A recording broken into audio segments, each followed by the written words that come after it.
வணக்கம். விஜயின் 100 நாள் ஆட்சி பற்றி ரஜினிகாந்த் சொன்ன ஒரு வார்த்தை.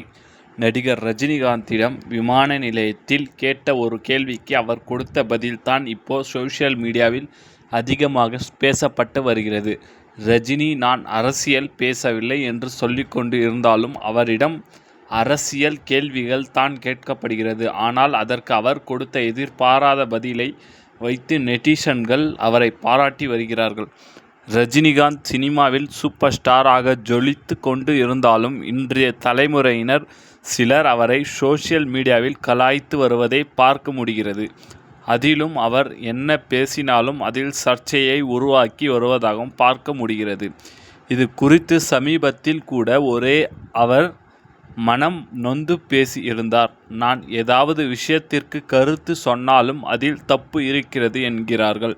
சரி, நமக்கு ஏன் வம்பு என்று பேசாமல் போய்விட்டாலும் கூட அதுவும் தப்பு என்கிறார்கள். நானும் என்னத்தான் செய்ய என்று அவர் நொந்து போய்த்தான் பேசியிருந்தார். ரஜினிகாந்த் சொன்ன வார்த்தை. இந்த நிலையில் தான் சமீபத்தில் ரஜினிகாந்திடம் விமான நிலையத்தில் வைத்து செய்தியாளர்கள் முதல்வர் விஜயின் ஆட்சியில் 100 நாட்கள் கடந்து எப்படி இருக்கிறது என்று கேட்டு இருக்கிறார்கள். அதற்கு ரஜினி தேங்க்யூ என்று மட்டும் சொல்லிவிட்டு காரில் போய்விட்டார். இதுதான் இப்போது விமர்சனத்தை ஏற்படுத்தி இருக்கிறது. ஏற்கனவே விஜய்க்கும் இவருக்கும் கருத்து வேறுபாடு. அதனால்தான் விஜய் தான் முதல்வர் ஆனா பிறகு பலரையும் சந்தித்து இருந்தார். ஆனால் தனக்கு ரோல் மாடலாக சினிமாவில் இருந்த ரஜினிகாந்தை போய் சந்திக்கவே இல்லை என்று ஒரே ஒரு செய்தியும் பரவி வருகிறது.